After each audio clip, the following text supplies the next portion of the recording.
A. Hi, this is week 11 and week 12 of Chuk Chuk's progress. And one of the major emphasis in his curriculum was to develop his expressive language. And compared to other areas of the curriculum, for example, receptive language, social and play, expressive language was definitely an area that he needed a bit more help with.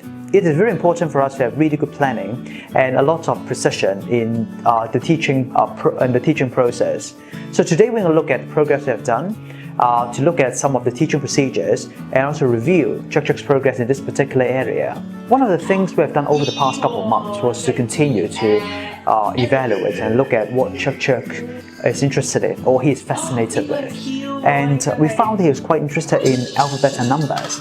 And we were trying to see if we can use those things to assist his verbal imitation, that is ability to copy the sounds and the words that we say. And we found it to be quite an effective process.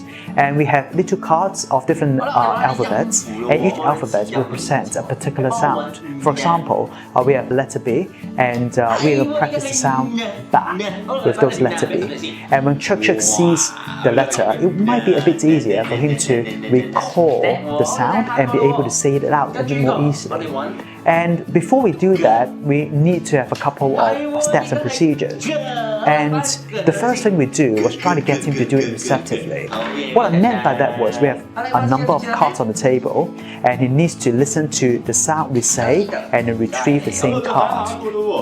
今次我哋揾啲咩咧？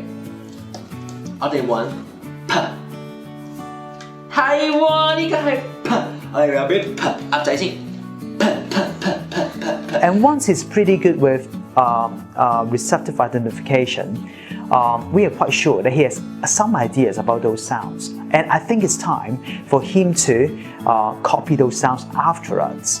And you might assume that once he has been able to do it receptively, he will be able to imitate those sounds quite easily.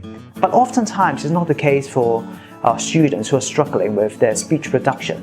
So we might need to look at it as two separate stages. For sure, receptive identification might help with his imitation, but that might not be a direct causal relationship there too. So we just need to be a bit more aware of that kind of relationships. So in imitation phase, we tried to have the alphabets in our hand, we hold it up, and then we model how to say those sounds and have Chuk Chuk copy after us. And one thing that's very, very important in these processes was trying to make sure that the student is listening to our demonstrations. So if we are demonstrating and Chuk Chuk starts to talk immediately, then in that case he might not be able to listen fully and carefully to what we say, and it might affect his ability to imitate our sounds too.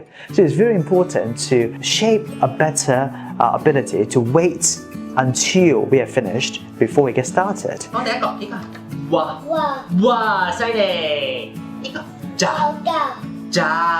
係啦。 哦，呢個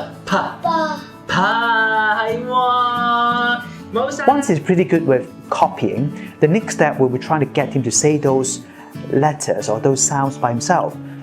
What we are looking for is when we hold up the alphabet, we will be able to say the sound by himself. And the reason why we want to get him to say by himself is eventually we want to go for some blends.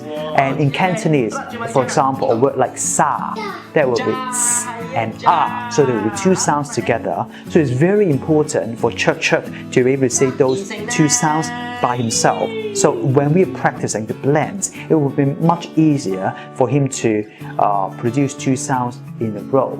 After he's watching both actions, he needs to copy exactly what we've done. And it's very important for Chuk Chuk to take those words and to request for them. So we still pick those words and we try to pick a 齊，好啊齊。